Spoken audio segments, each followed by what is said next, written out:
kehidupan pasca pandemi COVID-19. Sebelumnya, kita harus mengetahui apa itu virus corona.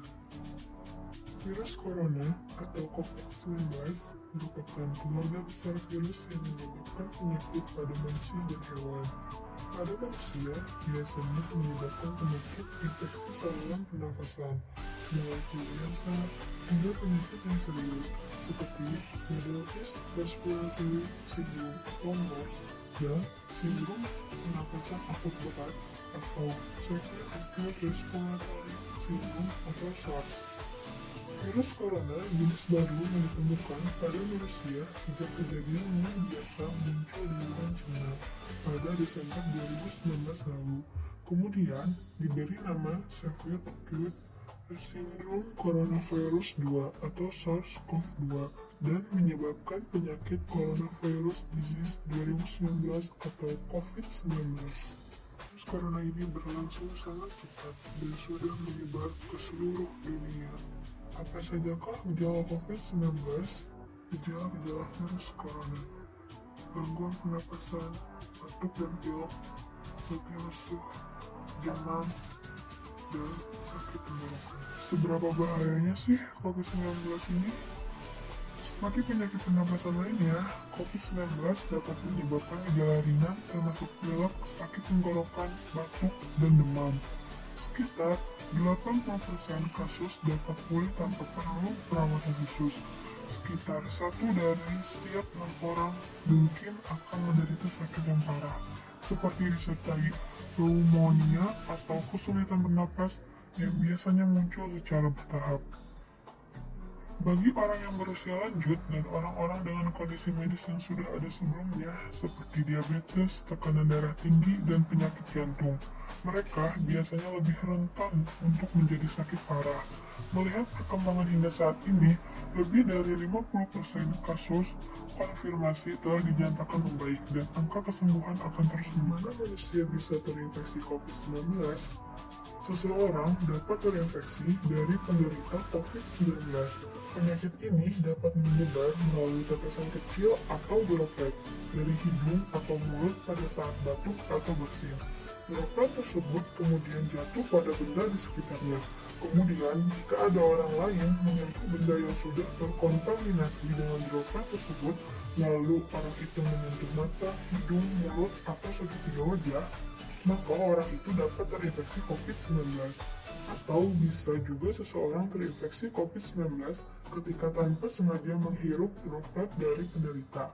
Inilah sebabnya mengapa kita penting untuk menjaga jarak hingga kurang lebih 1 meter dari orang yang sakit. Sampai saat ini, para ahli masih terus melakukan penyelidikan untuk menentukan sumber virus, jenis paparan, dan cara penularannya. Apa itu new normal? New normal adalah skenario untuk mempercepat penanganan COVID-19 dalam aspek kesehatan dan sosial ekonomi. New normal juga merupakan perubahan perilaku untuk tetap menjalankan aktivitas normal, namun dengan ditambah menerapkan protokol kesehatan guna mencegah terjadinya penularan COVID-19. Oleh karenanya, perubahan perilaku akan menjadi kunci optimisme dalam menghadapi COVID-19 dengan menerapkan protokol kesehatan sesuai anjuran pemerintah. Selain perubahan perilaku masyarakat, new normal juga merubah paradigma pelayanan kesehatan. Seperti misalnya, apabila tidak terlalu urgent, pelayanan kesehatan dapat dilakukan secara online. Namun ketika harus bertemu dokter, maka akan dijadwalkan pertemuannya. Organisasi Kesehatan Dunia atau WHO sebelumnya menyatakan bahwa virus corona atau COVID-19 yang telah menjadi pandemi global tidak akan bisa hilang dalam waktu singkat. Oleh sebab itu, masyarakat harus memaknai hal tersebut untuk tidak menyerah terhadap keadaan, namun mencoba untuk hidup berdampingan dengan situasi saat ini. Dengan demikian, karena kebiasaan hidup baru melalui new normal dihadapkan menjadi satu-satunya cara untuk dapat mengendalikan penyebaran COVID-19 tersebut dengan baik. Kebiasaan baru di era new normal tersebut adalah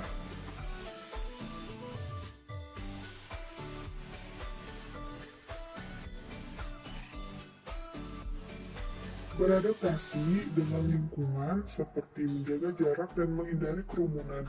Jauhi keramaian atau kerumunan massal, jaga jarak minimal 2 meter dengan orang lain, tidak berjabat tangan, bergandengan tangan, atau berpelukan. Dalam bentuk perubahan perilaku diri menjadi lebih disiplin, menjaga kebersihan dan menaati protokol kesehatan, kita harus lagi mencuci tangan menggunakan sabun dan air mengalir. Tangan diyakini menjadi medium penyebaran virus yang utama. Berdasarkan penelitian, cuci tangan menggunakan sabun dengan air mengalir disebut lebih efektif dalam menghancurkan virus dan membunuh kuman maupun bakteri yang menempel di permukaan kulit. Menggunakan masker ketika keluar rumah. Pemerintah mewajibkan seluruh masyarakat Indonesia untuk menggunakan masker saat beraktivitas di luar rumah. Penggunaan masker efektif dapat membantu mencegah penyebaran virus. Sebuah penelitian pada tahun 2008 yang diterbitkan dalam International Journal of Infectious Diseases menyimpulkan masker sangat efektif dalam mencegah penyebaran virus apabila digunakan dengan benar. Berolahraga di dalam rumah. Berolahraga dapat meningkatkan daya tahan tubuh. Olahraga juga bisa menghasilkan hormon endorfin yang berfungsi membuat perasaan kita bahagia.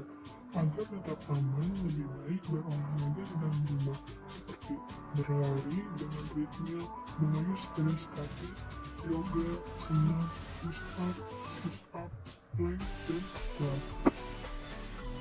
Makan makanan bergizi. Bukan lagi sekedar 4 sehat 5 sempurna, tapi ikutilah pedoman gizi seimbang yang bisa meningkatkan imun tubuh kita. Bekerja dan sekolah atau belajar di rumah. Memindahkan banyak aktivitas yang jadi rutinitas sehari-hari menjadi di rumah diyakini efektif menekan penyebaran virus corona, seperti sekolah atau belajar di rumah dan bekerja di rumah jika memungkinkan, dan kita akan merasa aman bila tetap di rumah saja. Upaya pemerintah Indonesia dalam menangani COVID-19. Yang pertama, pembatasan sosial berskala besar atau PSBB. Yang kedua, lockdown atau karantina wilayah. Yang ketiga, social distancing atau physical distancing. Yang keempat, pengadaan vaksin. Dan yang kelima, razia masker bagi orang yang tidak menggunakan masker. Virus corona bisa parah kalau kita memang sakit, tapi kalau tubuh kita sehat, kita punya harapan untuk bertahan. Mungkin kita makin mengerti virus ini memang sangat gampang menular, tapi walaupun begitu, kita harus tetap berusaha dan optimis di kondisi sekarang ini. Mari cegah penularan COVID-19 dengan tetap di rumah dan membantu mengurangi beban para tenaga medis.